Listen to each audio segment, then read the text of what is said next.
कि जड़ता हमारी बुद्धि में प्रविष्ट है, जड़ कहीं है ही नहीं, क्योंकि सच्चिदानंद परमात्मा सर्वगत सर्वरूप सर्वमय है। जैसे कपड़े में धागे के अलावा और कुछ भी नहीं है, ऐसे ही भगवान के अतिरिक्त जब कुछ भी नहीं है तो फिर उसमें भेद कहाँ रहा। इसलिए किसी का भी आदर भगवान का आदर, किसी भी प्राणी का तिरस्कार भगवान का तिरस्कार। जिसे हम जड़ कहते वो भी जड़ नहीं है, वहां भी परमात्मा है। खंभा चैतन्य है कि जड़? बोलो। लोक की दृष्टि में तो जड़ है ना खंभा। और हिरण्यकशिपु पूछता है, अरे मंद भाग्य प्रहलाद, तू कहता है मेरे अतिरिक्त जगत का ईश्वर है, तो वह कहाँ है? यस्त्वया मंद भाग्योक्तो मदन्यो जगदीश्वरः क्वासौ, कहाँ है? प्रहलाद जी बोलते सर्वत्र, सब जगह है। तो हिरण्यकशिपु पूछता है, कस्मात् स्तंभे न दृश्यते, खंभे में क्यों नहीं दिखाई पड़ता? प्रहलाद जी बोले, आपकी आंख खराब है, हमारी आंख से देखोगे तो खंभे में ही नहीं कण कण में दिखाई पड़ेगा। और जैसे उसने खंभे पर प्रहार किया, भगवान नृसिंह प्रकट हो। अब देखिए, भगवान जड़ में न होते तो प्रकट कैसे होते? इसलिए जड़ता हमारी बुद्धि में है, भगवान सर्वत्र है।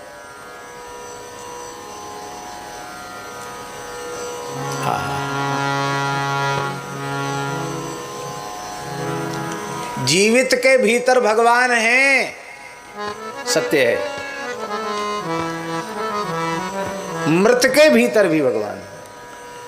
आप लोग कहेंगे बात तो बिल्कुल झूठी, मरे हुए के भीतर भगवान कहां से है? भागवत में ही प्रमाण है, ऋषियों के हुंकार से बेन की मृत्यु हो गई और उसी बेन के शरीर का मंथन किया तो भगवान पृथु का अवतार हो गया। मृतदेह से हुआ कि नहीं हुआ? बोलो। इसलिए जो भगवान का भक्त है वह किसी भी जड़ चेतन, किसी भी वस्तु व्यक्ति पदार्थ का तिरस्कार नहीं करता, सब में भगवत तत्व का अनुभव करता है।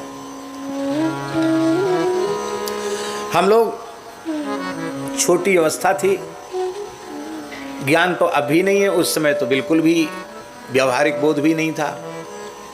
महाराज जी के पास, भक्तमाली जी के पास विद्यार्थी रहते थे तो खा करके जूठा बर्तन छोड़ देते और महाराज जी उधर से निकलते और किसी से पूछते नहीं कि किसने जूठा बर्तन छोड़ा है, बहुत प्रेम से उठा करके उसको मांज करके कपड़े से पोंछ के रख देते। तो हमारे यहाँ परमहंस जी रहते हैं, बहुत अच्छे संत, बोले ये तो बहुत बड़ा अपराध हो रहा है, कौन कौन जूठा छोड़ जाता? महाराज जी मांजते हैं। महाराज जी के पास प्रार्थना की गई, हम लोगों को बड़ा अपराध लगता है, आप जूठा बर्तन मांज लेते हैं हम लोगों का। अब कोई गृहस्थ भी उसमें छोड़ जाता है, उसका भी मांज लेता है, ऐसा नहीं, कोई गृहस्थ विरक्त का भेद नहीं, किसी जाति का भी भेद नहीं, जो जूठा छोड़ गया रख दिया उसको मांज दिया। महाराज जी के प्रार्थना की गई कि महाराज जी हम लोगों को दोष लगता है। महाराज जी बोले नहीं, आप लोगों को हम दोष से बचाने के लिए ऐसा करते हैं, आप लोगों को दोष लगे इसलिए हम नहीं करते हैं। क्यों? बोले तुम्हारी दृष्टि में ये जड़ पात्र हैं, पर मेरी दृष्टि में जड़ पात्र नहीं है, ये सब पार्षद हैं। भगवान की सेवा करते हैं तो, और भगवत स्वरूप वैष्णवों की, संतों की सेवा करते हो तो मेरी दृष्टि में ये जड़ नहीं है। जितनी देर यह अशुद्ध रहेंगे, अपरिमार्जित रहेंगे, उतनी देर भगवान और भगवान के भक्तों की सेवा से वंचित रहेंगे। और वंचित रहेंगे तो जो जिन्होंने उन्हें वंचित किया है उनको वो शाप देंगे। अब वो हमेशा तैयार रहेंगे सेवा के लिए, पवित्र होके, स्वच्छ होके वो आशीर्वाद देंगे। तो तुम लोगों को आशीर्वाद मिले इन बर्तनों का, इसलिए हम ऐसा करते हैं, तुम्हारा अनिष्ट हो इसलिए ऐसा नहीं करते। अब देखिए, वो बर्तन को भी जड़ नहीं मान रहे हैं। कोई कहता महाराज जी बर्तन गायब हो जाते हैं, नहीं, गायब नहीं हो जाते हैं, ये सब भगवान के पार्षद हैं, तीर्थ यात्रा करने चले जाते हैं, घूमने फिरने चले जाते हैं, और कहीं मन लग गया वहाँ रह गए, और इच्छा हुई तो लौट के आ गए, नहीं तो जहाँ गए वहाँ चले गए, रमते राम हैं, क्या करना है। ये नहीं कहते कि चोरी हो गए, कोई उठा के ले गया। महात्मा थे, कोई ले जाए कमंडल भर के, दाल भर के ले गया, कोई कुछ भर के ले गया, कोई टिफिन भर के ले गया, ले तो गया, लौटाया नहीं उसने। और कहीं के कहीं चले भी गए तो भी नहीं कहते, कहते ये सब पार्षद हैं, घूमते फिरते रहते हैं और तीर्थ यात्रा करने चले गए हैं, कोई बात नहीं। जहां हैं वहां सेवा में ही तो हैं। तो हम निवेदन कर रहे हैं कि ब्रह्मा जी के रूप में भी भगवान ही हैं, माने सृष्टि की उत्पत्ति के कार्य के लिए भगवान ही ब्रह्मा के रूप में है, पालन के कार्य के लिए भगवान ही विष्णु रूप में है, और संहार के कार्य के लिए भगवान ही शिव रूप में है। इस दृष्टि से विचार करें जब, तो हमको लगता है कि वाल्मीकि भी महर्षि मूल में ब्रह्मा जी हैं और ब्रह्मा जी के मूल में भगवान हैं, इसलिए महर्षि वाल्मीकि भगवान हैं और वो ही तुलसीदास जी के रूप में प्रकट हो रहे हैं। तो एकदम मूल तक चिंतन करेंगे तो लगता है भगवान ही तुलसीदास जी के रूप में प्रकट होकर के इतना बड़ा कार्य कर रहे हैं। तत्व की दृष्टि से भगवान ही इतना बड़ा कार्य कर सकते हैं, भगवान ही तुलसीदास जी के रूप में प्रकट होकर के कार्य कर रहे हैं। कलि कुटिल जीव निस्तार हित वाल्मीकि तुलसी भयो। और एक विशेष बात है, ये भक्त माल है, माल माले माला, भक्तों की माला, भक्त रूपी पुष्प खिले हुए हैं भगवान की इस जगत रूपी वाटिका में। उन पुष्पों को श्री नाभाजी महाराज ने चुना और चुन करके सुंदर माला बनाई और भगवान के कंठ में धारण कराई। ये भक्त माल है। तो माला जो होती है उसका सुमेरु भी होता है। तो भक्तों की माला का सुमेरु किसको बनाया जाए? कोवड़ छोट कहत अपराध हो, सभी भक्त श्रेष्ठ हैं। कभी सोचते इनको सुमेरु बना लें, कभी सोचते इनको सुमेरु बना लें, निश्चय नहीं कर पा रहे थे भक्तमाल का सुमेरु किसको बनाया जाए। तो उन्होंने अपने गुरुजी से प्रार्थना की। गुरुजी का मतलब है श्री स्वामी अग्रदेवाचार्य जी महाराज, रेवासा पीठ जिन्होंने स्थापित की। पहले गलता में विराज रहे थे, फिर गलता से रेवासा पीठ स्थापित की। तो श्री स्वामी अग्रदेवाचार्य जी महाराज ने आज्ञा दिया कि वृंदावन में भक्तमाल ग्रंथ तो पूर्ण हो गया है, सुमेरु का निश्चय होना है, तो इसके लिए एक उत्सव करो, भंडारा करो और 4 धाम सप्तपुरियों के संतों को बुलाओ। सब संतों का समुदाय वहाँ एकत्रित होगा, कथा कीर्तन उत्सव महोत्सव होगा और ठाकुर जी श्री जी कृपा करेंगी। उसी उत्सव में कोई न कोई संत सुमेरु के रूप में दिखाई पड़ जाएगा। तो कौन होगा भक्तमाल का सुमेरु? बोली जिसकी संतों के प्रति सर्वोपरि श्रद्धा होगी वो भक्तमाल का सुमेरु होगा। तो गुरु आज्ञा से गुरु जी भी विराज रहे थे, अग्रदेवाचार्य जी भी विराज रहे थे वृंदावन में। बड़ा उत्सव हुआ। उस समय राजस्थान आमेर के राजा थे राम सिंह जी महाराज, उन्होंने उत्सव में सेवा अर्पित की थी। बड़े भक्त थे वो भी, उनका चरित्र भी भक्तमाल में। कलिजुग भक्ति कर रही कमान राम रैन के रुजु करी, राम रैन जी का चरित्र है। तो उस उत्सव में सब संतों को बुलाया गया था। काशी न्योता भेजा गया था गोस्वामी तुलसीदास जी के पास। श्री तुलसीदास जी महाराज को उसी समय दिल्ली अकबर बादशाह ने भी आग्रह करके बुलाया था कि आप नहीं आ सकते हो तो मैं बनारस आऊं। तो तुलसीदास जी ने विचार किया कि वो आएगा लाव लश्कर के साथ, धाम में रहने वाले लोगों को सुविधा होगी, अपवित्र होगा धाम लेच्छों के समुदाय से, इससे अच्छा मैं ही चला जाता हूँ। तो दिल्ली से लौटकर वो वृंदावन आए थे तुलसीदास जी महाराज। आज भी वृंदावन परिक्रमा मार्ग में निम्बार्क संप्रदाय का एक स्थान है श्री राम गिलोला, उस स्थान में तुलसीदास जी ने आसन रखा, वहाँ रहे तुलसीदास जी। जहाँ बुलाया था वहाँ नहीं गए। क्यों? बोले बहुत भीड़ भाड़ है, हजारों संत आए हैं, मेला है, और मेला में अपने राम जाके क्या करेंगे, उत्सव पूरा हो जाएगा उसके बाद नाभाजी का दर्शन करेंगे, ये विचार था उनका। भीड़ भाड़ नहीं रहेगी तब दर्शन करेंगे, भंडारे में नहीं जाएंगे। वहीं बैठकर अपने शालिग्राम जी की सेवा की, अपना नित्य नियम किया और निश्चय किया कि यहीं अपने ठाकुर जी को रूखा सूखा कुछ भोग लगा देंगे, भंडारे में नहीं जाएंगे। आप नित्य नियम कर रहे थे, उसी समय श्री गोपीश्वर महादेव ने प्रकट होकर के दर्शन दिया। महादेव जी क्यों आए, दूसरा क्यों नहीं आया? पौराणिक महात्म्य के अनुसार वृंदावन के कोतवाल और वृंदावन के क्षेत्रपाल श्री गोपीश्वर महादेव, जैसे काशी के क्षेत्रपाल काल भैरव जी हैं, ऐसे ही वृंदावन के क्षेत्रपाल गोपीश्वर महादेव। पुराणों में ऐसा लिखा है। वृंदावन के रसिक आचार्यों ने भी, चाचा श्री वृंदावन दास जी ने लिखा है, नमो नमो जय रसिक रिझावर वृंदावन कानन कुतवार। वृंदावन कानन के कुतवार, कुतवार माने कोतवाल, उनको लिखा है। तो हमारे यहाँ साधुओं में न्योता देने का काम कोतवाल करता है। साधुओं में कोतवाल होता है, एक महात्मा कोतवाल होता है, वो न्योता वही देता है जा करके। साधुओं में भी वो पुलिस वाला कोतवाल नहीं होता है, साधुओं में ही कोतवाल होता है।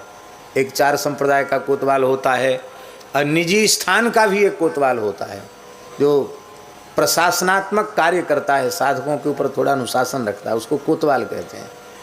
तो कोतवाल बाबा भी होते हैं एक। इसलिए गोपीश्वर महादेव भगवान की आज्ञा से पधारे।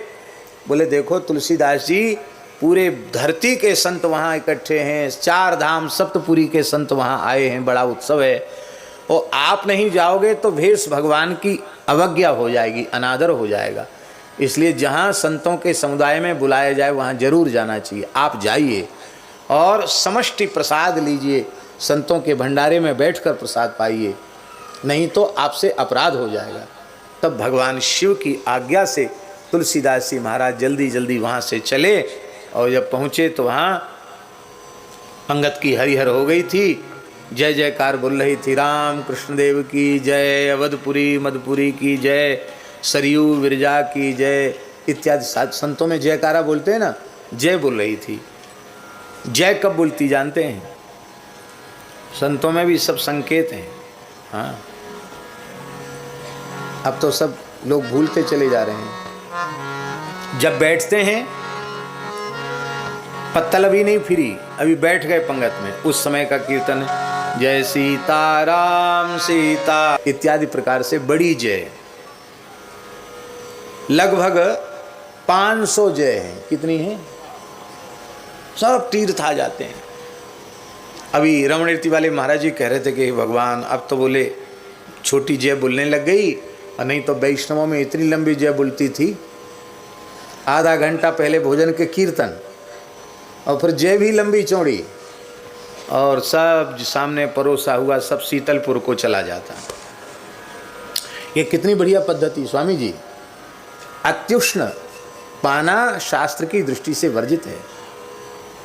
अब ठाकुर जी के थाल में तो ठंडा करके भोग लग गया, अब कढ़ाई में दाल है वो तो गर्म है कि नहीं, कढ़ी है वो गर्म है, गरम गरम साधु साधक पाएगा तो उसका ब्रह्मचर्य नष्ट होगा, इसलिए उसको बहुत गरम नहीं खाना चाहिए।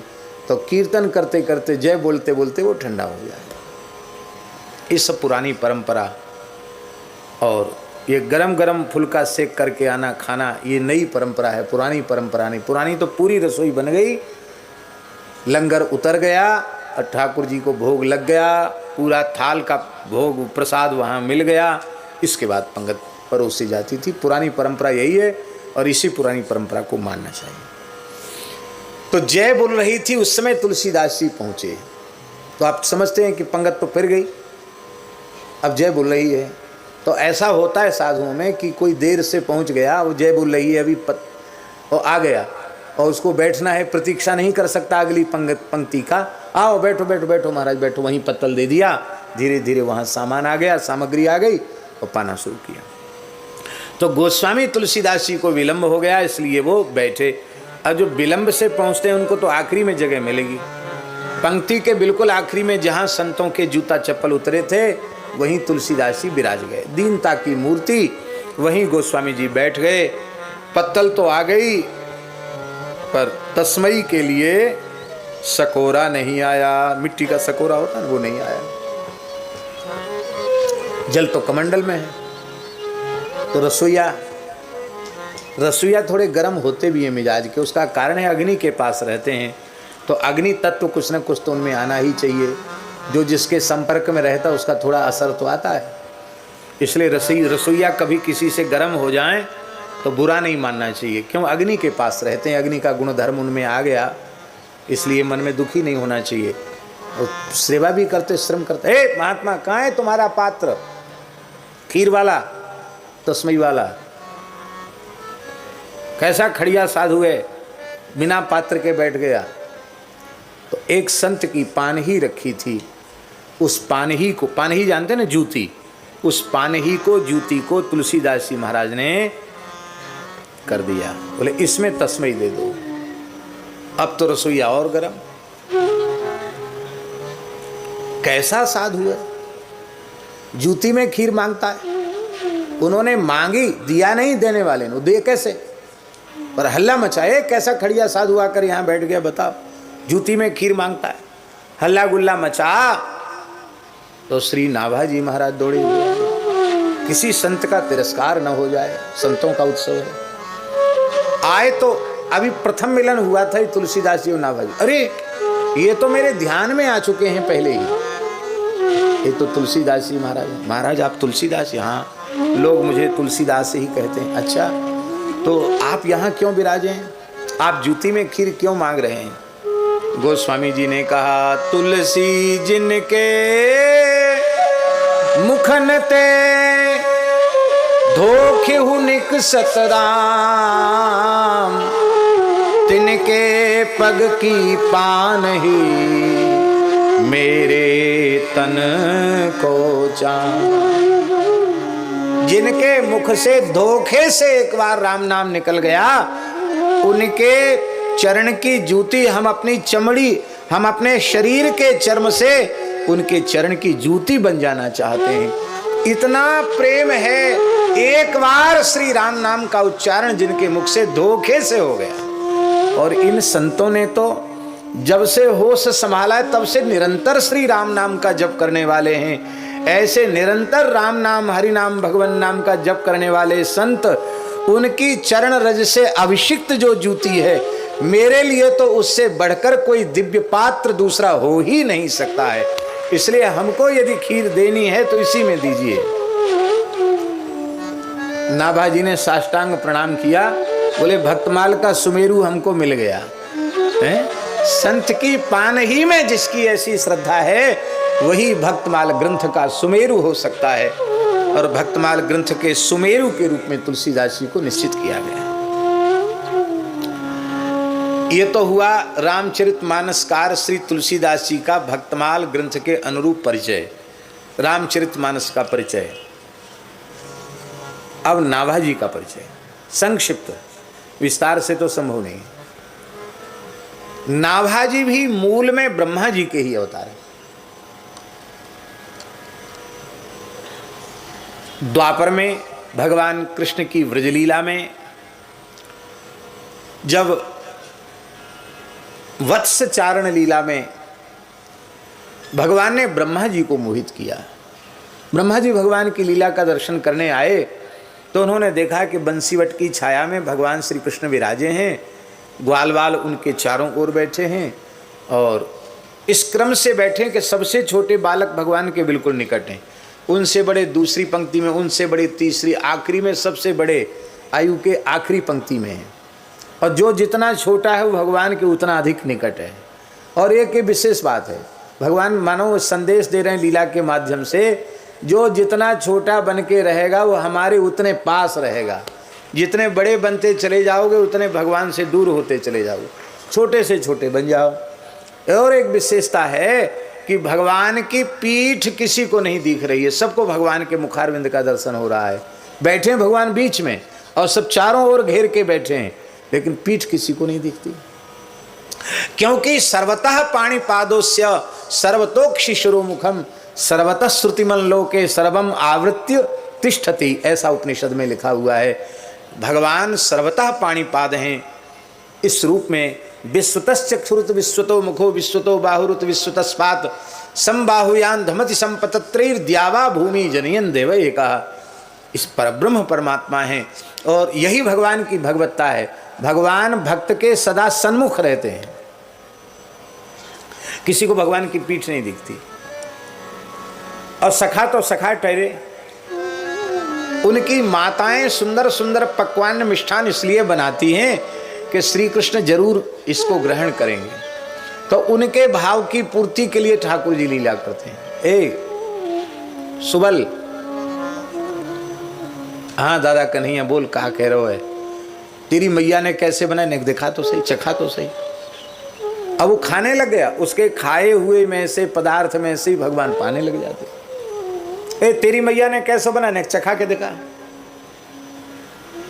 और कभी कभी कोई ग्वाल कहता, रे कन्हैया तेरी सौगंध है, मेरी मैया ने ऐसी बढ़िया धुंगारी छाछ बनाई है, और तू एक घूट पी के तो देख।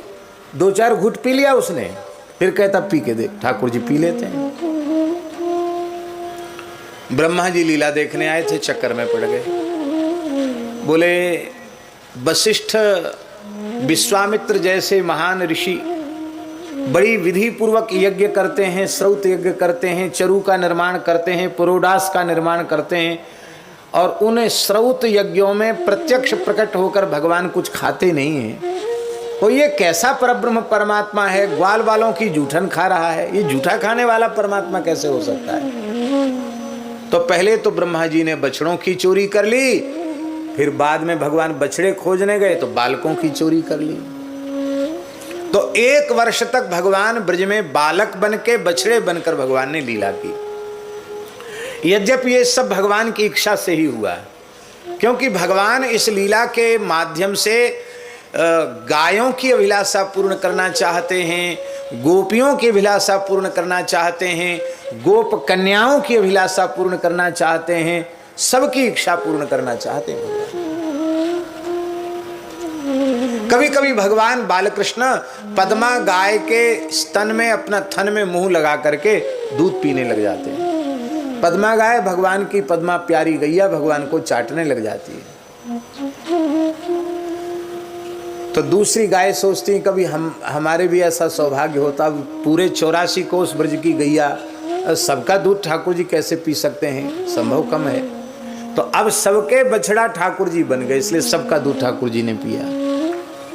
फिर यशोदा की गोद में ठाकुर जी को देखकर गोपियों का मनोरथ होता, जो वात्सल्य भाव की है कि मेरी गोद में लाला आ जाते तो मैं भी इनका स्नान कराती, श्रृंगार करती, बाल भोग कराती। जो सुख यशोदा को मिला वो हमको मिलता। आज ठाकुर जी सबकी गोद के लाला बन गए। गोप कन्याओं के मन में मनोरथ है कि नंद कुमार श्री कृष्ण ही हमें पति रूप से मिलें। तो गर्ग जी आए, बोले इस वर्ष विवाह के बड़े सुंदर मुहूर्त हैं, विचार बिल्कुल मत करो। सृष्टि में इसके पहले भी ऐसे सुंदर मुहूर्त नहीं आए, आगे भी नहीं आने वाले हैं, इसलिए अपनी कन्याओं का विवाह गोप बालकों के साथ कर दो। जहां जिसका बात पक्की हो जाए वहीं विवाह कर दो। विवाह हो गए। तो अब देखो असली ग्वाल बाल तो ब्रह्मा जी ले गए, अब जो ग्वाल बाल हैं सब श्री कृष्ण ही हैं, इसलिए सब गोप कन्याओं की भांवर श्री कृष्ण के साथ पड़ गई। सबका वैदिक पद्धति से श्री कृष्ण के साथ विवाह हो गया। और एक ठाकुर जी की खुद की अभिलाषा है कि मैं ब्रजरज खा लेता हूँ, मिट्टी खाता हूँ, तो मैया कान पकड़ती है, अरे लाला तेने मिट्टी क्यों खाई, मोहड़ा खोल के दिखा। मुख में ब्रह्मांड दिखाना पड़ता है। अब हम बछड़ा बन जाएंगे तो पूरे 84 कोस ब्रज की रज का चाटेंगे अपनी जिह्वा से, वहाँ कोई कान पकड़ने वाली यशोदा नहीं आएगी, हमको ब्रज की रज का स्वाद मिलेगा। इसलिए ठाकुर जी बछड़ा बने, खूब रज में खेलेंगे कूदेंगे, कोई बना करने वाला नहीं। तो ये भगवान की ही इच्छा है। तीसरी बात यह है कि भगवान ब्रह्मा जी पर भी कृपा करके उनको अपनी लीला में सम्मिलित करना चाहते हैं, इसलिए ब्रह्मा जी को लीला में सम्मिलित कर दिया। एक और भाव है, ठाकुर जी ने सोचा कि सब लोग हमको चोर कहेंगे, अब ब्रह्मा जी को भी चोर बना दें हम। ब्रह्मा जी भी बछड़े चुरा लिए, बालक चुरा लिए। लोग कहें भैया ठाकुर जी को या में कोई दोष ना आए, ये तो ब्रज की भूमि ही ऐसी है, यहाँ ब्रह्मा आयो सो चोरी करवे लग गए हो, तो हमारे ठाकुर जी चोरी करें तो उनमें कौन सी बुरी बात है। तो ठाकुर जी ने ब्रह्मा जी पर भी कृपा की। लेकिन जब 1 वर्ष के बाद ब्रह्मा जी को यह रहस्य ज्ञात हुआ और वे सोचते थे कि ब्रज में हाहाकार हो रही होगी, पर जब ब्रह्मा जी ब्रज में आए तो देखा आनंद अनंत गुणित बढ़ गया है। तब ब्रह्मा जी समझने लगे कि अरे ये सब क्या हुआ, सब बछड़े भी सुंदर, बालक भी, यहाँ तो रोज ब्याह हो रहे हैं, बहुत आनंद है ब्रज में। तो ब्रह्मा जी बार बार चक्कर लगाने लगे, ऊपर से नीचे, नीचे से ऊपर। वहाँ जाएं तो देखें बछड़े बालक सो रहे हैं, और यहाँ आए तो सब लीला में सम्मिलित हैं। ब्रह्मा जी समझ गए कि सब श्री कृष्ण ही हैं। तब ब्रह्मा जी ने जो वास्तविक बछड़े और बालक थे उनको वापस किया। भगवान ने अपने स्वरूपों को अपने में तिरोहित कर लिया। ब्रह्मा जी ने भगवान की बहुत लंबी स्तुति की। भागवत 10वें स्कंद पूर्वार्ध में ब्रह्मा जी की स्तुति बड़ी सुंदर है, बहुत विस्तृत स्तुति है, लेकिन भगवान ने ब्रह्मा जी को उत्तर नहीं दिया। स्तुति में कुछ प्रश्न भी पूछे तब भी भगवान ने उत्तर नहीं दिया। ब्रह्मा जी समझ गए हमसे बड़ा अपराध हो गया, हमने 1 वर्ष तक भगवान के भक्तों को, सखाओं को भगवान से दूर रखा, तो जो भक्त भगवान का वियोग करावे वो बड़ा अपराधी है। तो अब हमें इसका प्रायश्चित करना चाहिए, भक्त भगवान का संयोग कराना चाहिए। तो इसी भाव ने ब्रह्मा जी को कलिकाल में नाभा गोस्वामी जी के रूप में प्रकट होने के लिए प्रेरित कर दिया, और वे ब्रह्मा जी ही एक अंश से श्री नाभा जी के रूप में प्रकट हुए। नाभा जी के प्राकट्य के संबंध में भक्तमाल के टीकाकार श्री प्रियादास जी ने जो लिखा है, वो उन्होंने ये लिखा है, हनुमान वंश में ही जन्म प्रसिद्ध जाको, भय दृगहीन सो नवीन बात जानिए। टीका में स्वयं प्रियादास जी लिख रहे हैं, हनुमान वंश में नाभा जी का जन्म हुआ। आप लोग कहेंगे हमने हनुमान वंश तो पहली बार ही सुना है।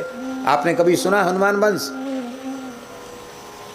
कथा इस प्रकार की है कि महाराष्ट्र की पवित्र धरती पर एक पवित्र ऋग्वेदी ब्राह्मण निवास करते थे। विजय मंत्र का जप करते थे, श्री राम जय जय राम इस मंत्र का जप करते थे। श्री हनुमान जी के परम उपासक थे। हनुमान जी का साक्षात्कार उन्हें प्राप्त हो चुका था। भगवान के परम भक्त होने के कारण उनके जीवन में कोई अभाव नहीं था। देखो, संसार के किसी भी मनुष्य के अभाव की निवृत्ति तब तक नहीं होती है जब तक कि उसका अंतःकरण पूरी तरह भगवान में समर्पित न हो जाए। अभाव से निवृत्ति तभी होगी जब हमारे अंतःकरण की स्थिति भगवान में हो जाएगी, क्योंकि भगवान स्वभाव से ही परिपूर्ण है। परिपूर्ण भगवान में जब हमारे चित्त की स्थिति हो जाएगी तो हमारे समस्त अभावों की निवृत्ति हो जाएगी। और जब तक हमारा चित्त शरीर संसार में लगा रहेगा तब तक सारे संसार के पद प्रतिष्ठा, वैभव, धन संपत्ति सब कुछ एक ही मनुष्य को मिल जाए तो भी उसके अभाव की निवृत्ति होने वाली नहीं है, क्योंकि प्रकृति, ये जगत अभाव रूप है, भगवान भाव रूप है। इसलिए भगवान में चित्त की स्थिति होनी चाहिए, फिर अभाव नहीं रहेगा, चाहे भले ही अत्यंत निर्धन ही क्यों ना हो। यदि भगवान में चित्त की स्थिति है तो जीवन में अभाव नहीं।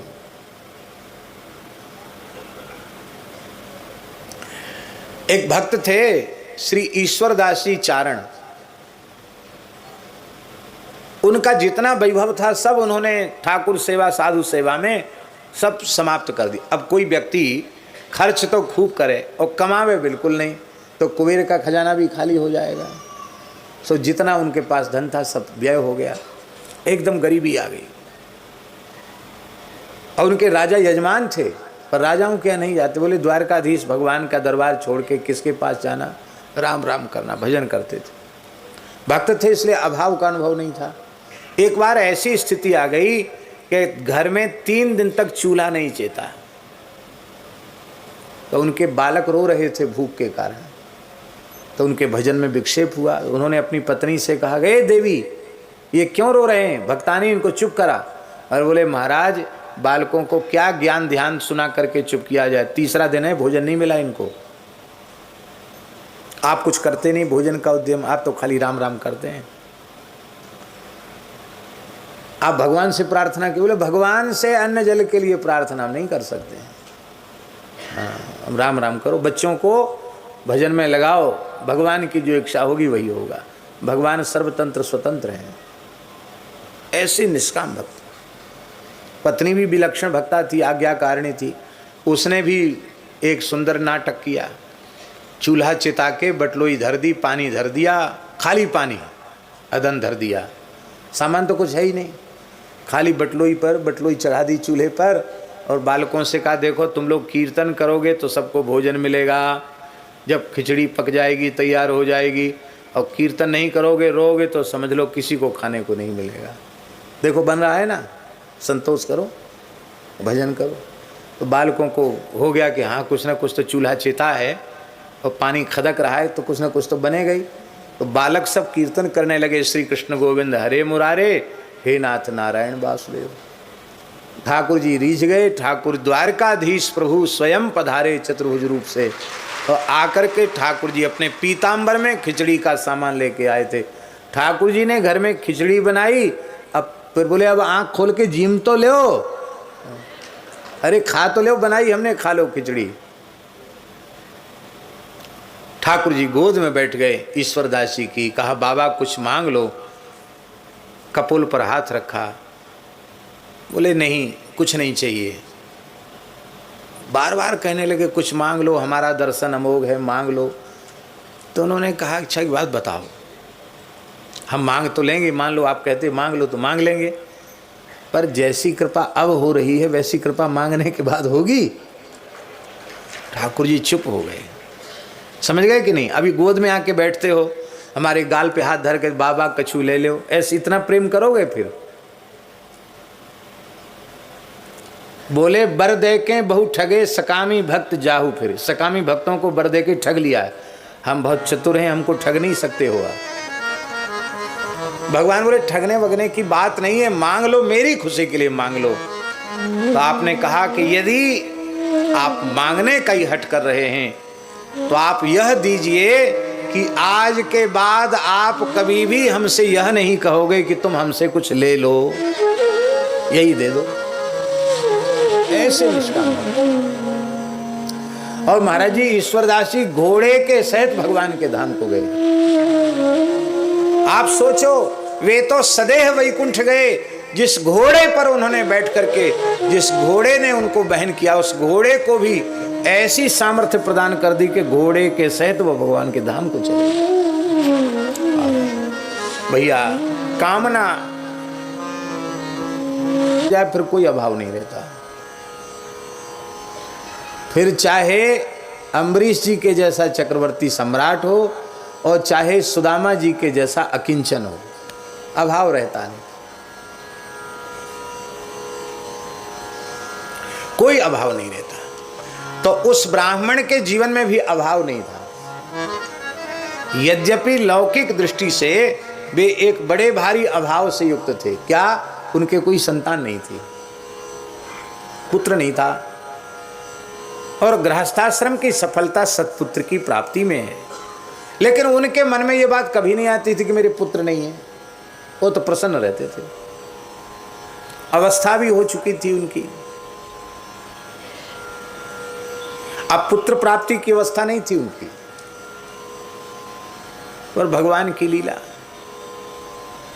एक दिन वे ब्राह्मण देवता जंगल में जो भगवान का मंदिर, हनुमान जी का मंदिर, वहाँ नित्य भजन के लिए जाते थे। तो साधन के लिए जा रहे थे तो सवेरे सवेरे एक माताजी उनके सामने, एक महिला सामने आ गई। बुरा नहीं माने,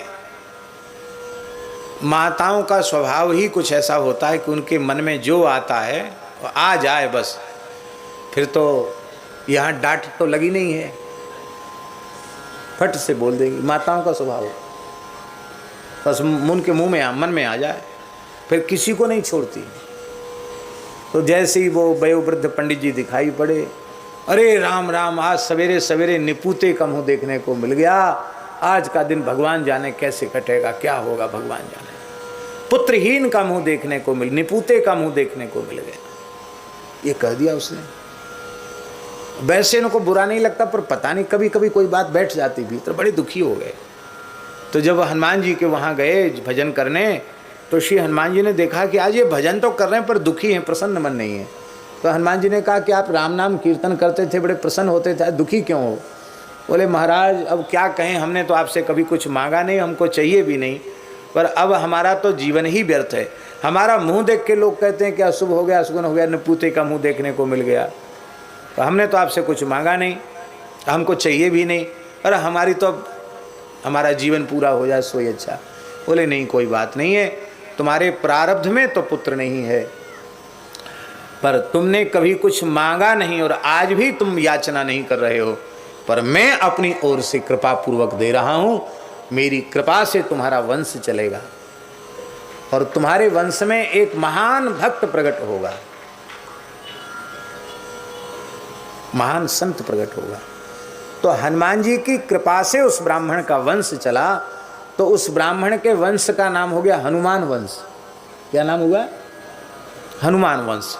उसी वंश में अब कितनी पीढ़ी बाद नाभाजी का जन्म हुआ ये तो नहीं कह सकते, पर हनुमान वंश में ही जन्म प्रसिद्ध जाको, ये प्रियादास जी ने टीका में लिखा है। जन्मांध हुए भय दृगहीन, जन्मांध हुए, सो नवीन बात जानिए। भयंकर अकाल का समय था।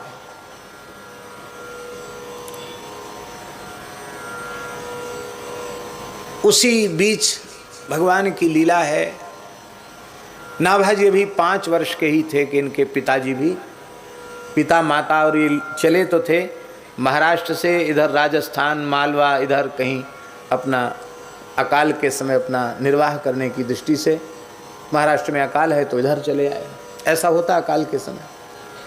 तो पिताजी तो बीच में ही भगवत धाम सिधार गए, माताजी थी, माताजी भी सिधार गई, अकेले नाभाजी बचे, जंगल में बैठे थे और इधर इस क्षेत्र में आ चुके थे। और उसी समय रामानंद संप्रदाय के 2 सिद्ध संत श्री स्वामी कील देवाचार्य जी महाराज और श्री स्वामी अग्रदेवाचार्य जी महाराज, दोनों गुरु भाई हैं।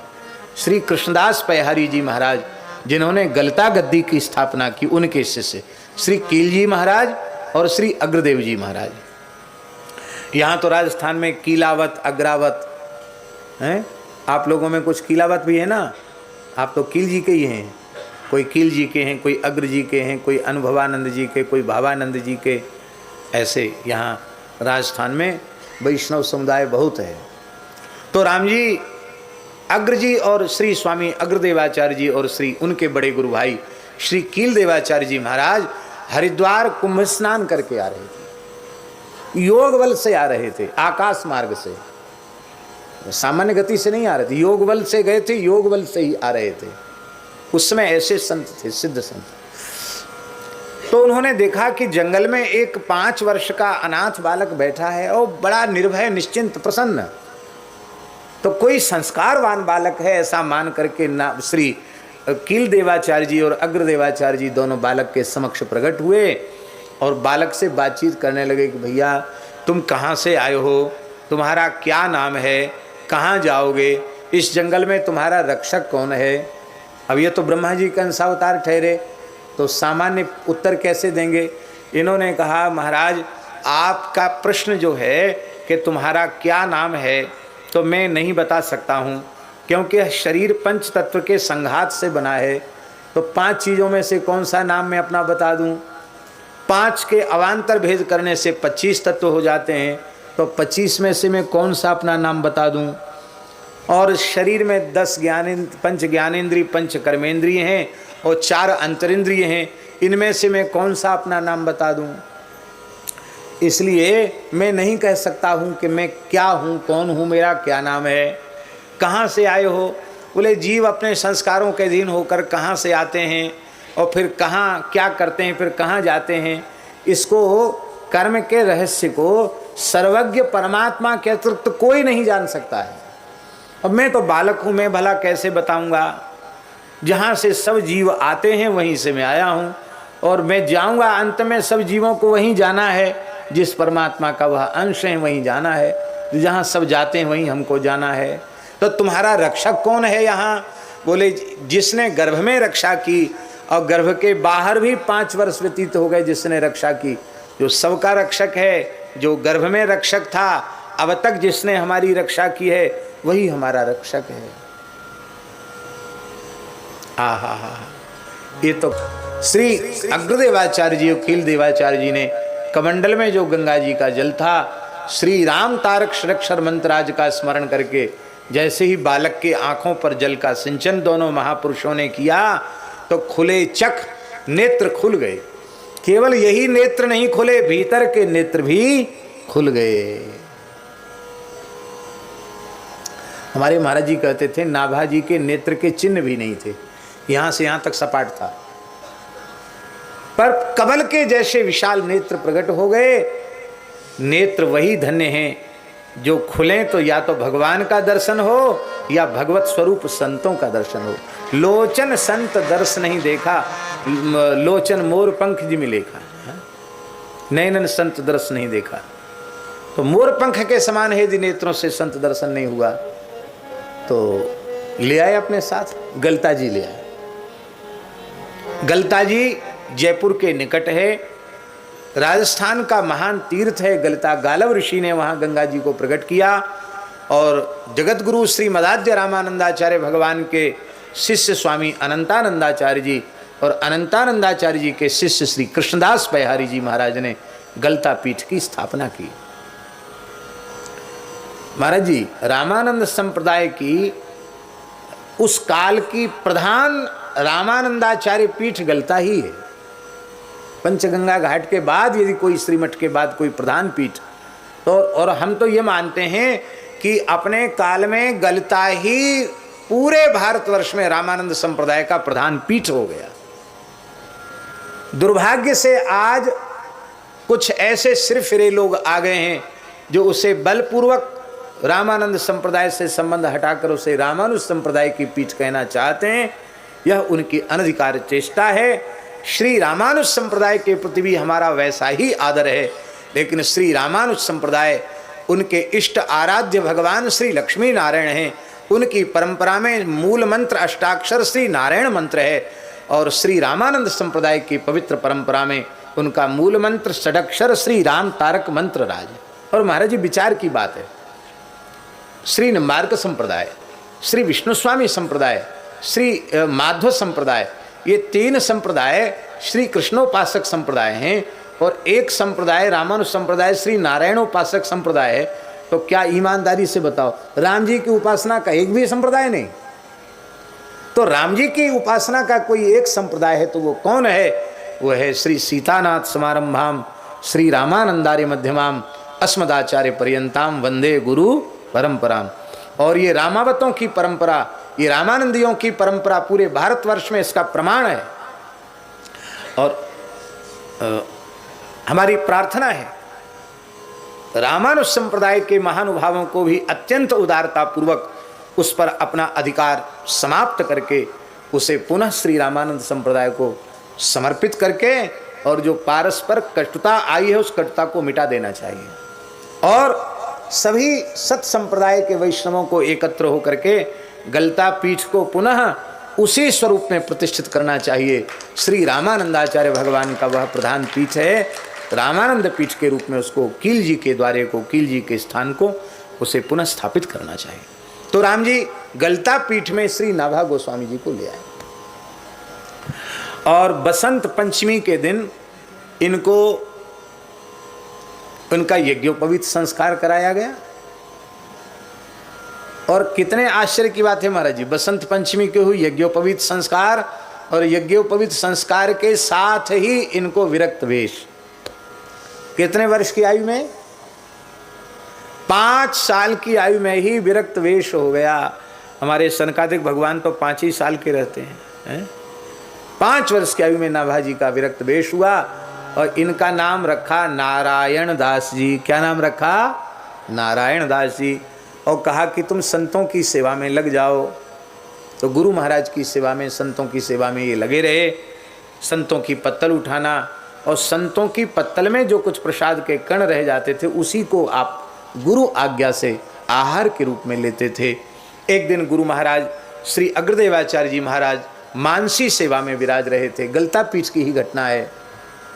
हाँ, कील आज्ञा पाए मंत्र अगर सुनायो है।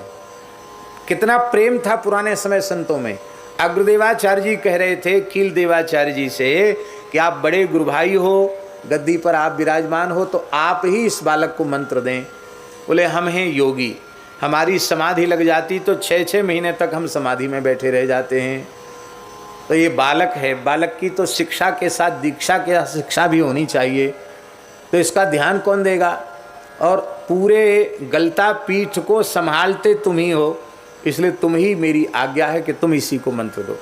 तो कील आज्ञा पाए मंत्र अगर सुनायो है। कील देवाचार्य जी की आज्ञा से स्वामी अग्रदेवाचार्य जी ने बालक को मंत्र दीक्षा दी, सेवा में लगा दिया।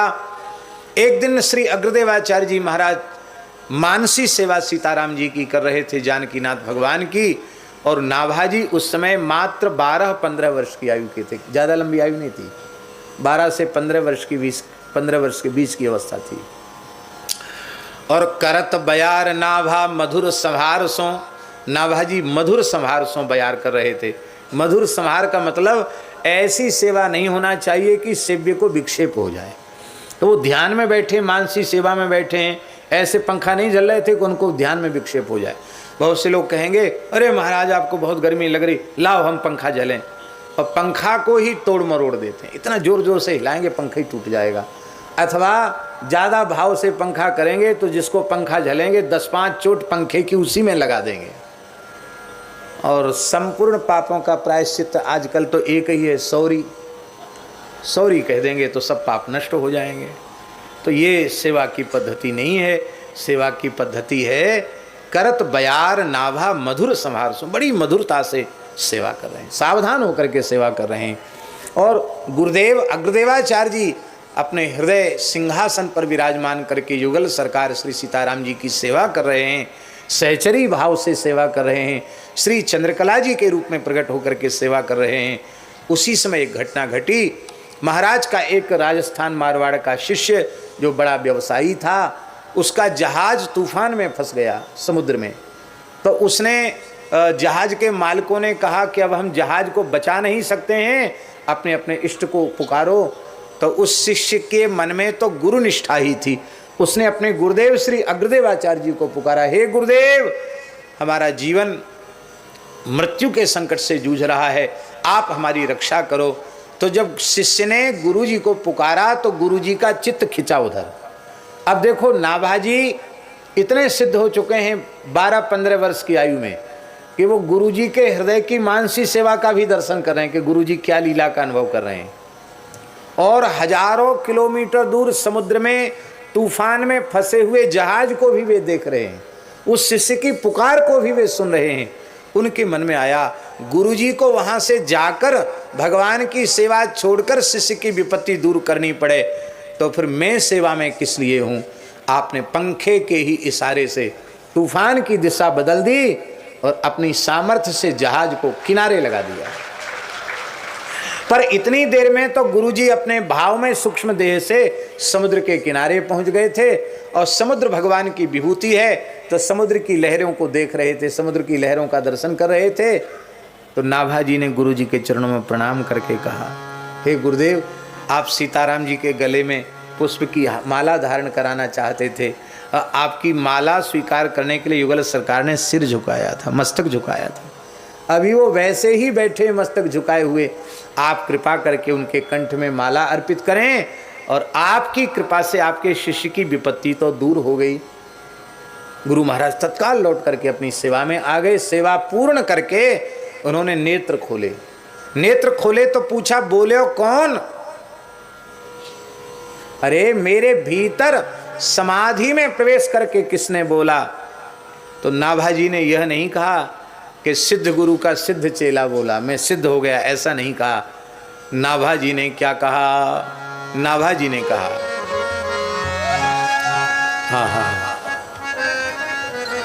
बड़ी सुंदर बात श्री नाभाजी ने कही कि परमोन्नत आध्यात्मिक अवस्था तक शिष्य पहुंच जाए, उनके हृदय तक पहुंच जाए, ये तो बहुत ऊंची बात है। तुम तो सिद्ध हो गए हो और ये तुम्हारी साधन की महिमा नहीं है, ये तो मन सुख छयो जान्यो संतन प्रभाव, ये संतों के प्रभाव से हुआ। संतों की सेवा की, संतों का चरणामृत लिया, संतों की जूठन खाई, उसी से तुम्हारे भीतर यह सिद्धि प्रकट हुई है। अब तुम संतों की महिमा गाओ। संतों, नाभाजी ने हाथ जोड़ करके कहा कि भक्तों की महिमा का कोई और छोर नहीं है, आप आज्ञा दें तो भगवान राम के, भगवान कृष्ण के चरित्र हम गा सकते हैं, क्योंकि व्यास वाल्मीकि प्रभृति ऋषियों ने गाए हैं, उन्हीं के पद चिन्हों पर चल के हम भी कुछ लिख देंगे आपकी कृपा से। पर भक्तों का चरित्र लिखना बड़ा कठिन है। भक्तों के भाव बड़े विलक्षण विलक्षण होते हैं। बहुत विलक्षण भाव होते भक्तों के। अब देखो, मार्कंडेय महर्षि ने 6 मनवंतर तक तपस्या की। आप सोचो महाराज जी, 71 चतुर्युगी का एक मनवंतर होता है और 6 मनवंतरों तक महर्षि मार्कंडेय तप कर रहे हैं। कितने मनवंतर तक? 6 मनवंतर। और जब भगवान ने प्रकट होकर दर्शन दिए, बोले वरदान मांगो। बोले महाराज हमने सुना है आपकी माया बड़ी प्रचंड है, पर हमको तो 6 मनवंतर बीत गए, हमको पता ही नहीं चला माया होती कैसी है।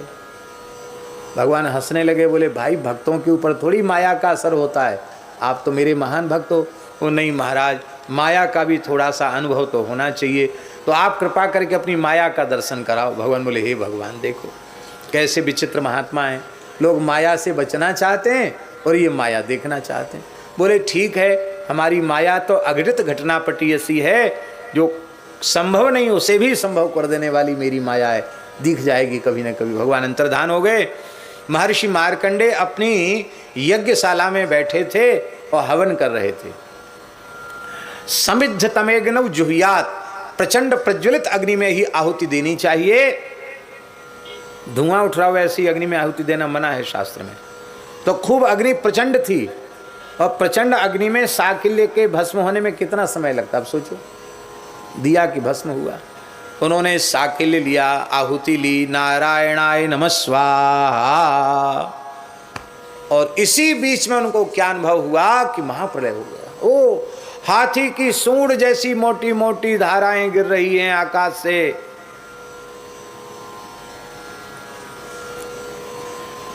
मोटी मोटी धाराएं गिर रही हैं।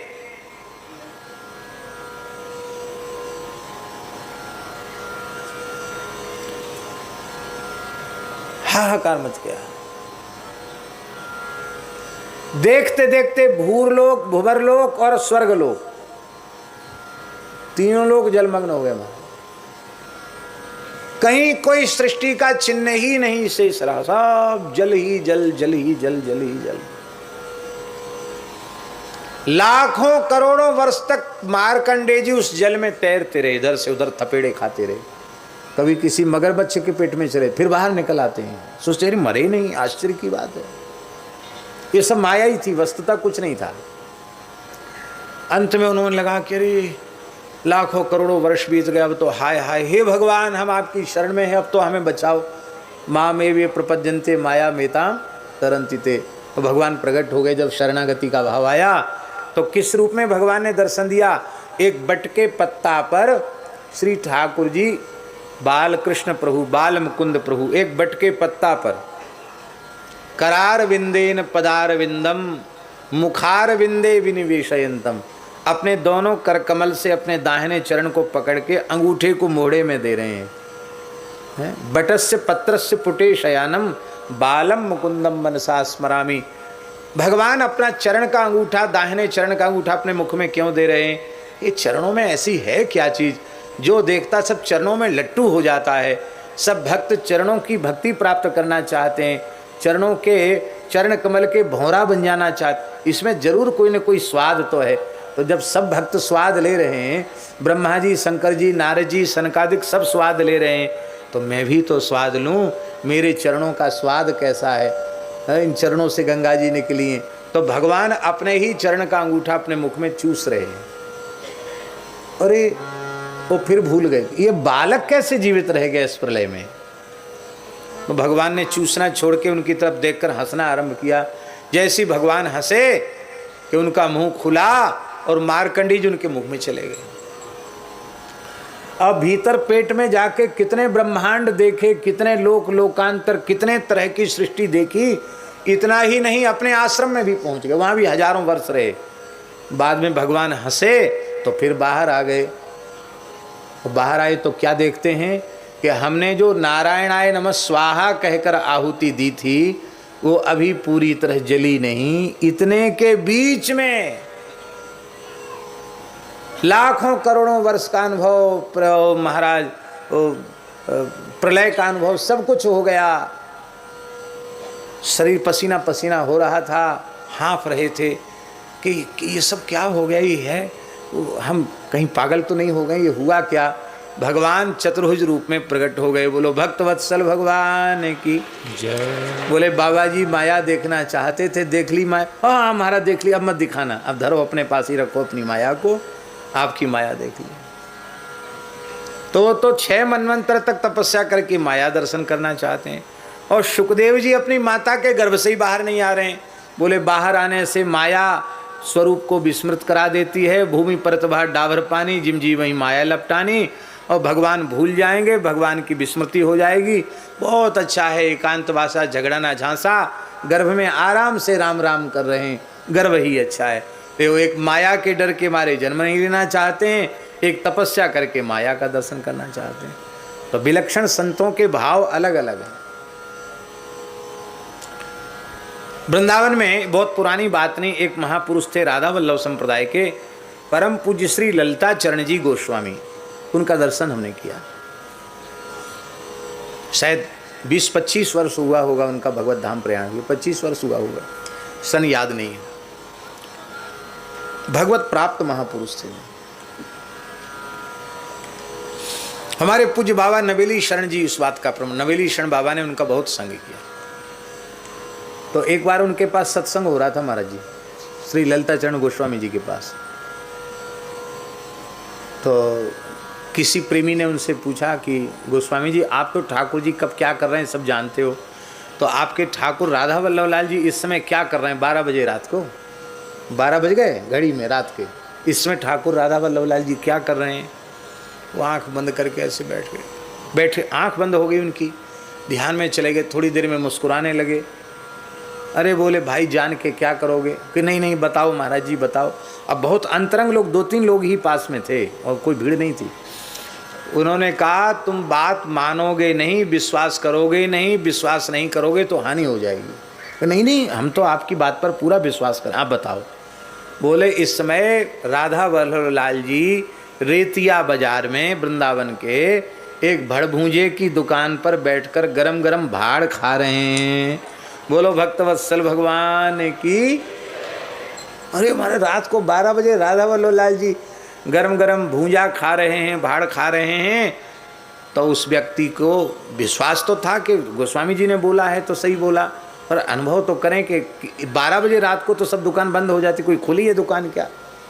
तो उस साइकिल से गए तो रेतिया बाजार में देखा कि एक पूरा बाजार तो बंद है। आज भी वृंदावन में 10-11 बजे के बाद सन्नाटा हो जाता है, एकदम सन्नाटा छाया हुआ है, कोई मनुष्य नहीं है। भड़भूंजे की दुकान खुली है और वो भड़भूंजा दुकान बंद करने की तैयारी में है, आंख बंद करके बैठा है। वो महात्मा विरक्त संत उस साइकिल से उतर के खड़े हो गए, इसकी आंख खुले तब पूछें। उसकी आंख खुली। बोले भगत जी आप क्या कर रहे थे? अरे बोले क्या जान के क्या करोगे? कहा नहीं हमको गोस्वामी जी ने भेजा, आप सच्ची सच्ची बात बताओ आप क्या कर रहे? बोले हम राधा वल्लभ लाल जी को गरम गरम भड़भूंजे के भाड़ का भोग लगा रहे हैं। क्यों? बोले दिन भर तो ठाकुर जी को फुर्सत रहती नहीं, रात को ही फुर्सत मिलती है, और सवेरे मंगला से लेके सन तक खूब चिकना चुपड़ा खाते हैं, और गरम गरम भाड़ खा के सोएंगे तो कफ वगैरह नहीं बढ़ेगा, गला साफ रहेगा भगवान का। इसलिए हम, अब तुम पूछ रहे हो तो बता रहे हैं, हम तो रोज़ भाड़ का भोग लगाते हैं। अब उनको कैसे पता चल गई राधा वल्लभ लाल जी? अब क्या देखा, दुकान में जाके देखा तो एक दोना में गरम गरम भाड़, राधा वल्लभ लाल जी की छोटी सी चित्र छवि, उसके सामने गरम गरम भाड़ रखा था। वो आंख बंद करके भावना में ध्यान कर रहा था कि ठाकुर जी भाड़ खा रहे हैं। अब उनको वहां दिख गई घटना। अब 12 बजे रात को कोई भोग लगाने का समय, लेकिन भक्त का भाव देखो। एक महात्मा थे, उनका नाम था रामकृष्ण दास जी, जिनको हमने देखा है।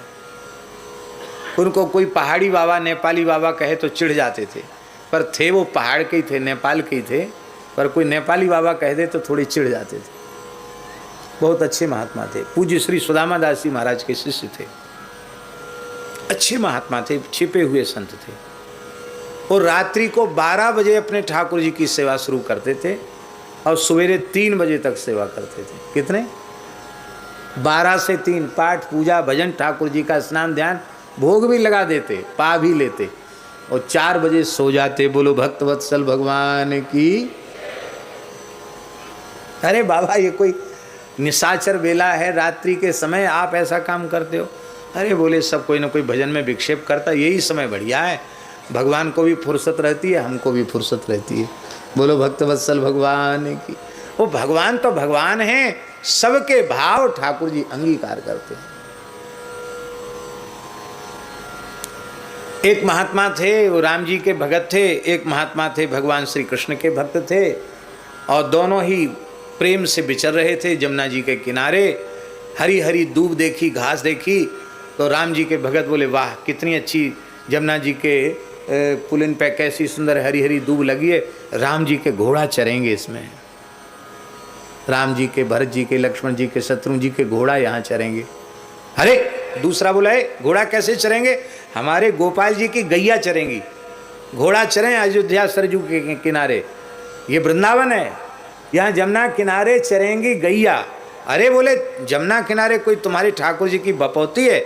हमारे राम जी पूरे धरती के पूरे 7 द्वीप 7 समुद्र वाली धरती के एक छत्र सम्राट हैं, राजा तो हमारे राम जी हैं, सब जगह उनके घोड़ा चर सकते हैं। बोले कहीं चरें, यहाँ नहीं चरेंगे, यहाँ तो गोपाल जी की गैया चरेगी। ना वहाँ घोड़ा उपस्थित थे, ना वहाँ गैया उपस्थित थी। भोले साधु, दोनों में चिपचिपिया चिमटा उठ गया। ठाकुर जी उनके भोलेपन पर रिझ गए। भोले भाले राम राम करने वाले साधु हैं। भगवान राम और भगवान कृष्ण एक साथ प्रकट हो गए, दोनों की लड़ाई रोकी। बोले भाई देखो झगड़ा मत करो, जमुना जी के 2 तट हैं, पल्ली पार राम जी बोले हम अपने घोड़ा चरा लेंगे, और गोपाल जी बोले इस पार जो दूब लगी इसमें हम अपनी गैया चरा लेंगे। हैं भाई, हम राम कृष्ण में झगड़ा नहीं है तो राम कृष्ण के भगत तुम झगड़ा क्यों करते? दोनों गले से गले में। अरे बोले तब तो ठीक है, दोनों ने झगड़ा मिटा दिया। 2 महात्मा थे, विचरते विचरते एक जंगल में पहुंच गए। वहां नदी थी, दक्षिण की बात है, कावेरी नदी थी। तो चले गए, एक महात्मा वहां बैठ गए और एक महात्मा स्नान करने चले गए। बैठे तो उन्होंने देखा कि एक खुले मैदान में चबूतरे पर हनुमान जी की प्रतिमा रखी है। अरे बोले ये तो धूप में कितने हनुमान जी को गर्मी लगती होगी। तो उन्होंने क्या किया कि कुछ कुल्हड़ी थी, कुछ हरी हरी डाली काट करके और थूमियाँ गाड़ करके ऊपर से पत्ती घास लगा करके हनुमान जी को छाया कर दी, और छाया कर दी। फिर वो स्नान कर लिए चले गए। अब वो जो पहले महात्मा गए थे वो लौट के बोले अरे राम राम, यहाँ मैदान में हनुमान जी थे तब तो कम से कम ठीक था, आग लगे मान लो जंगल में तो यहाँ तो कोई पेड़ नहीं था, यहाँ तो हनुमान जी तो बच जाते। अब बचाओ, जिन्होंने लंका जलाई नहीं जले वो क्या जलेंगे अग्नि से? लेकिन महात्मा का भाव। और ये देखो कि मूर्ख साधु ने क्या किया, यहाँ झोपड़ी बना दी, आग लगेगी हनुमान जी जल जाएंगे। तो उसने थोड़ी दूर पर मैदान में चबूतरा बना दिया, पत्थर वत्थर इकट्ठे करके और एक चबूतरा जैसा बना दिया। वो हनुमान जी को उठा के वहाँ ले जाने लगे। तब तक वो महात्मा आ गए। बोले हमारे हनुमान जी, हमने इतने मेहनत से झोपड़ी बनाई, कहाँ ले जा रहा है उठा करके? बोले चबूतरा पर रखेंगे। खुले में? बोले हाँ खुले में। आग लग जाएगी, तुमने तो इतना विचार भी नहीं किया। बोले इतनी गर्मी पड़ रही धूप में तुमने विचार नहीं किया, तुम नहीं ले जा सकते झोपड़ी? बोले हम जरूर ले जाएंगे। हनुमान जी ने सोचा दोनों ही भक्त हैं, प्रकट हो गए। बोले देखो ऐसे झगड़ा मत करो, धूप लगेगी तो हम झोपड़ी के भीतर रहेंगे, आग लगेगी खुले में जाना हुआ तो हम चबूतरे पे जाके बैठ जाएंगे, आप लोग भजन करो। आप लोग कहेंगे ये सब बातें आप क्यों सुना रहे हो? हम इसलिए सुना रहे हैं, भगवान भक्तों के भोलेपन पर रीझ जाते हैं, और जो भक्त जैसा भाव करता है उस भाव की पूर्ति उसी के अनुरूप भगवान करते हैं। और इसी को भगवान ने गीता जी में कहा है, ये यथा माम प्रपद्यन्ते तांस तथैव भजाम्यहम्। ये है भगवान की विशेषता है। आप जो भाव ठाकुर जी से करो वो पूरा करने के लिए तैयार हैं। बोलो भक्तवत्सल भगवान की। तो नहीं पाऊं भक्त दावों को। नाभाजी बोले, अग्रदेवाचार्य जी बोले कि तुम चिंता मत करो। क्यों? कहीं समझाए वोई हृदय आए, कहीं सब जिन ले दिखाए दई सागर में नाव। हाँ जिन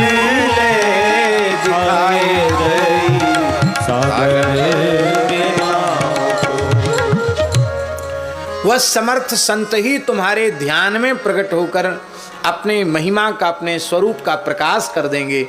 जिन संतों की कृपा ने तुमको ध्यान में ही समुद्र में, तूफान में फंसी हुई नाव का दर्शन करा दिया और इतनी सामर्थ्य दे दी कि पंखे के ही इशारे से तुमने तूफान की दिशा को बदल दिया, वे संत ही तुम्हारे ध्यान में आकर कहेंगे। इसलिए नाभाजी के भक्तमाल पर यह आरोप किसी ने नहीं लगाया कि उनके काल में अमुक अमुक भक्त थे, उनका नाम उन्होंने क्यों नहीं लिया, अथवा इतिहास की दृष्टि से वो पहले थे और वो पीछे थे, पीछे वालों को पहले क्यों कह दिया, पहले वालों को पीछे क्यों कहा, ये भी किसी ने आरोप नहीं लगाया। क्यों? क्योंकि गुरु आज्ञा से वे बैठ गए, जो भक्त उनके ध्यान में प्रकट हो गए उन्हीं को उन्होंने लिख दिया। तो जो भक्त उन्होंने ध्यान, जो उनके ध्यान में नहीं आए वो उनको नहीं लिखा। अब परम श्रद्धेय स्वामी श्री राम सुखदास जी महाराज आत्म प्रशंसा, आत्म प्रकाश, आत्म महिमा कथन से कोसों दूर थे। फोटो भी नहीं जीवन में खिंचवाया, चरण स्पर्श भी नहीं कराया, किसी का कान फूंका नहीं, किसी को चेला नहीं बनाया।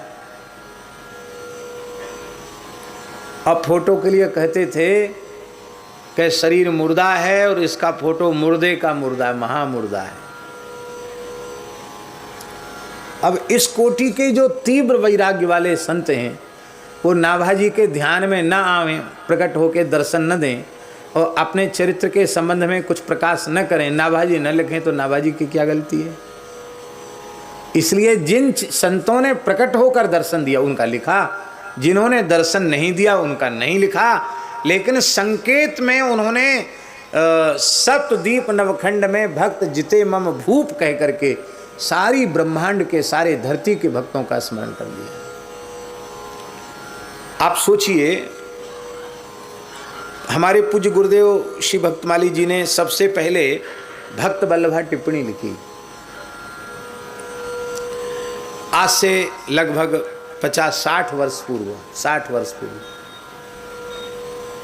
और उसी भक्त वल्लभा टिप्पणी से पूज्य भक्तमाली जी, पंडित श्री जगन्नाथ प्रसाद भक्तमाली जी भक्तमाल पढ़ाते थे।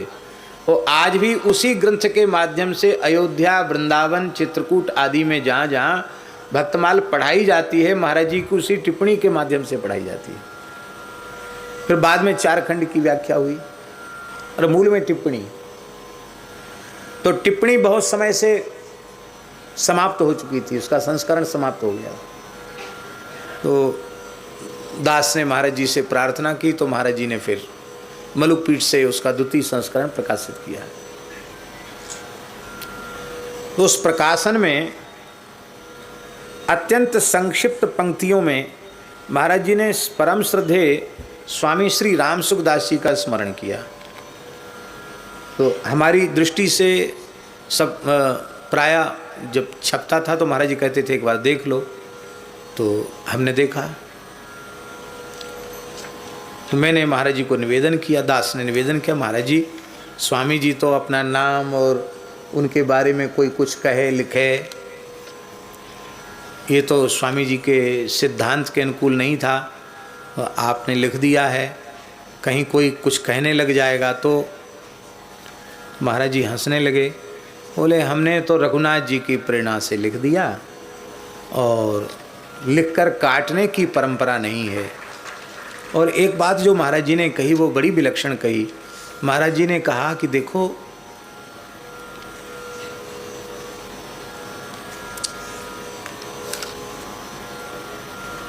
अब ये भक्त वल्लभा टिप्पणी का नया संस्करण छप रहा है और इस शताब्दी के महानतम संत, वैराग्य की और प्रेम की पराकाष्ठा पर पहुंचे हुए संत, यदि उनका स्मरण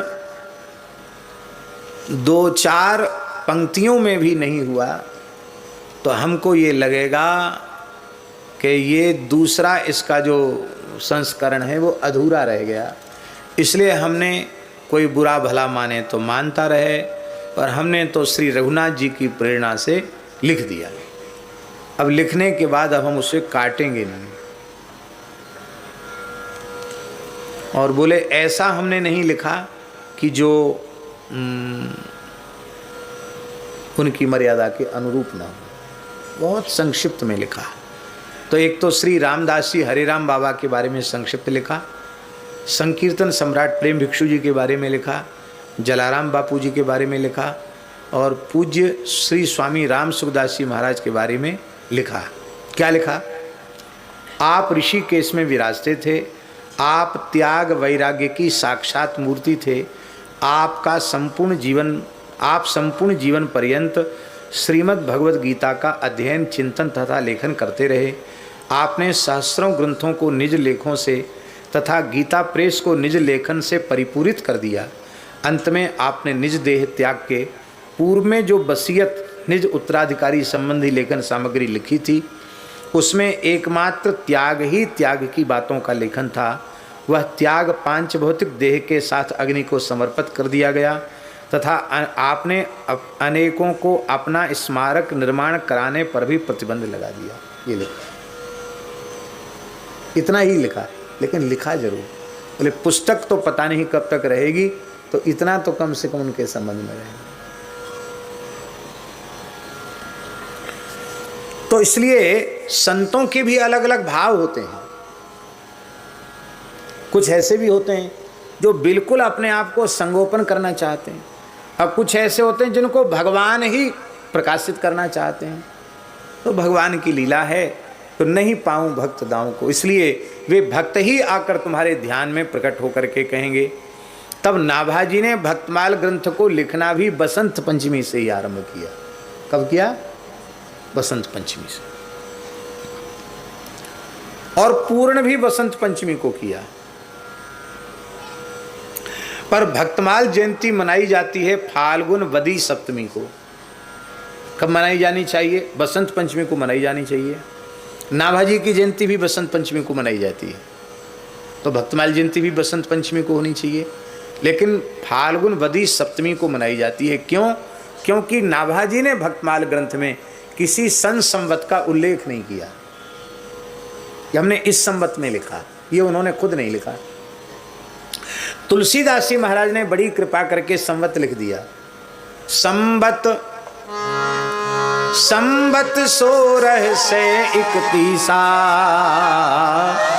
करऊं कथा हरिपद धर सीसा, नौमी भौमवार मधुमासा, अवधपुरी यह चरित प्रकाशा।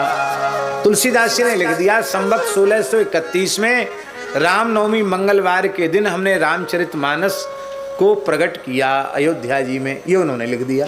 तो संवत 1631 उन्होंने प्रमाणित कर दिया।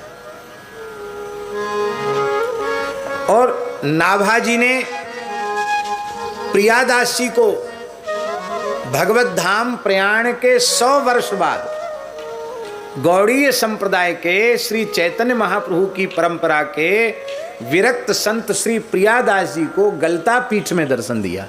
प्रियादास जी विचरण करते हुए गलता आए थे और स्नान करके भजन कर रहे थे। महाप्रभु कृष्ण चैतन्य मन हरण जू के चरण को ध्यान मेरे नाम मुख गाइए, कीर्तन कर रहे थे, भजन कर रहे थे। उसी समय नाभाजी प्रकट हो गए, साक्षात, ध्यान में नहीं। 100 साल हो चुके थे भगवान के धाम को गए नाभाजी को, नाभाजी सदैव प्रकट हो गए। इसका मतलब जैसे भगवान प्रकट होकर दर्शन दे सकते हैं, ऐसी भगवत स्वरूप संत भी कभी भी किसी को प्रकट होकर दर्शन दे सकते हैं। आज भी चाहें तो सेठ श्री जयदयाल गोयनका जी यहाँ प्रकट होकर दर्शन दे सकते हैं। परम श्रद्धेय स्वामी श्री राम सुखदास जी यहाँ प्रकट होकर दर्शन, हाँ भगवान चाहें और वो भगवान की इच्छा हो जाए तो कोई भी संत कभी भी प्रकट होकर किसी को भी दर्शन दे सकता है। नाभाजी ने प्रकट होकर कहा कि तुम भक्तमाल की टीका लिखो, छंदोबद्ध टीका लिखो। कितने वर्ष बाद कहा? धाम जाने के निकुंज प्रवेश के 100 वर्ष बाद। और भक्तमाल की टीका कब लिखी गई? संवत 1769 में। संवत प्रसिद्ध 10/7/69 ये लिख दिया प्रियादासी ने टीका में। संवत 1769 फाल्गुन मास बदी सप्तमी बिताई के, फाल्गुन कृष्ण सप्तमी संवत 1769 में भक्तमाल की टीका लिखी। अब 100 वर्ष पहले नाभाजी का निकुंजवास हुआ, तो 1769 से 100 वर्ष पीछे चले जाओ, कितना हुआ? 1669 हुआ। और अंतिम क्षण में तो उन्होंने भक्तमाल लिखी नहीं, वो तो पहले लिखी, युवावस्था में ही लिखी।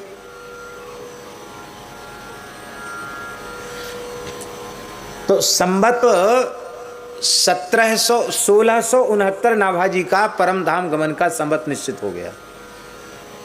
संवत 1669 उनके देह त्याग का समय, निकुंज गमन का समय निश्चित हो गया, तिरोभाव का समय हो गया। और उसके पहले आप चले जाओ, संवत 1669 से कम 25-30 वर्ष पहले चले जाओ, तो 1631 वाला काल आ गया कि नहीं आ गया? नाभाजी की युवावस्था में जाओगे तो ठीक वही काल आ जाएगा, जो रामचरितमानस का रचना काल है वही भक्तमाल का रचना काल आ जाएगा। तो इस प्रकार के विवेचन से सिद्ध हुआ कि रामचरितमानस भी संवत 1631 का ग्रंथ है और भक्तमाल भी संवत 1631 के आसपास का ही ग्रंथ है। रामचरितमानस के माध्यम से भगवान श्री राम के मंगलमय चरित्र के माध्यम से जहाँ भगवान श्री राम की भक्ति, सनातन धर्म, वर्णाश्रम व्यवस्था इसकी स्थापना हुई, वहीं भक्तमाल ग्रंथ के माध्यम से एक बहुत बड़ा कार्य हुआ। वो कार्य हुआ भक्त मात्र सभी संप्रदायों के संत भक्त भेद रहित होकर के एक मंच पर आ गए। ये सबको एक मंच पर लाने का कार्य, सबके भेद मिटाने का कार्य और वैष्णवापराध भक्तापराध से बचाने का कार्य भक्तमाल ग्रंथ को लिख करके नाभाजी महाराज ने किया। आप लोग कहें नारायण दास जी नाम था, नाभाजी कैसे हो गया? तो संतों में ऐसी प्रसिद्धि है, गुरुजी ने कहा तुमने हमारी नाभि की बात, पेट की बात जान ली, इसलिए आज से तुम नाभाजी के नाम से विख्यात हो गए। तो नारायण दास जी ही नाभाजी हो गए। बोलो भक्तवत्सल भगवान की। ये है भक्तमाल ग्रंथ की भूमिका, भक्तमाल ग्रंथ का परिचय। यदि भक्तमाल ग्रंथ का आश्रय नहीं लिया गया तो भगवान की भक्ति का मर्म समझ में नहीं आएगा, क्योंकि भगवान की भक्ति का रहस्य भक्तों के चरित्रों के माध्यम से ही समझ में आता है। और भक्तों के चरित्रों के श्रवण से जितना लाभ साधकों को होता है उतना लाभ दूसरे सत्संग से नहीं होता। हम तो ऐसा मानते हैं कि जीवन भर गीता भागवत रामायण का सत्संग कोई करे तो उस सत्संग का फल है भक्तमाल की कथा सुनना, भक्तों के चरित्रों को श्रद्धापूर्वक सुनना। और हमने ऐसा अनुभव किया है कि परम श्रद्धेय स्वामी श्री राम सुखदास जी महाराज भी भक्तमाल के चरित्रों को बड़े प्रेम से सुनते थे और उनका कभी कभी सत्संग में उल्लेख भी करते थे और स्वयं श्रवण भी करते थे। और हमने तो ऐसा भी सुना है कि भगवत धाम प्रयाण के कुछ वर्ष पूर्व उन्होंने मन भी बनाया था कि भक्तमाल के ऊपर कुछ लिखा जाए और गीता प्रेस से प्रकाशित हो, लेकिन उनके जीवन काल में प्रकाशित नहीं हो पाया। बाद में स्वामी जी की भावना को ध्यान में रखकर गीता प्रेस ने पहले भक्तमाल अंक प्रकाशित किया और फिर एक ही खंड में संपूर्ण भक्तमाल गीता प्रेस से प्रकाशित हुई। हमारी प्रार्थना है प्रत्येक भारतीय वैष्णव सनातनी व्यक्ति के घर में, आस्तिक व्यक्ति के घर में वो भक्तमाल पुस्तक जरूर होनी चाहिए। और गीता प्रेस में उपलब्ध है, यहाँ तो दुकान है गीता प्रेस की। आप चाहो तो कम से कम इस भक्तमाल कथा की स्मृति के रूप में आप अपने घर में भक्तमाल की पोथी बहुत बढ़िया लिखी, एक ही खंड में सब कुछ लिख दिया, संक्षेप में सब कुछ लिख दिया है। बहुत सुंदर ग्रंथ है। समय तो लगभग पूर्णता की ओर जा रहा है, लेकिन संक्षिप्त में थोड़ी सी बात कहकर हम पूर्ण करेंगे। भक्त भक्ति भगवंत गुरु चतुर नाम बपुए, इनके पद वंदन किए नाशहि विघ्न अनेक। ये भक्तमाल का मंगलाचरण है। किसी ने कहा एक तत्व है, अब विस्तृत विवेचन नहीं करेंगे, दार्शनिक आचार्यों का संकेत कर रहे हैं। किसी आचार्य ने कहा कि एक ही तत्व है, जीव और माया कल्पित हैं। एक आचार्य का सिद्धांत, एक ही तत्व है, दूसरा है ही नहीं, एक मेवा द्वितीय। दूसरे ने कहा नहीं, दो हैं, दो तत्व हैं। एक महानुभाव ने कहा दो नहीं, तीन हैं, जीव, ब्रह्म और माया, विशिष्टाद्वैत।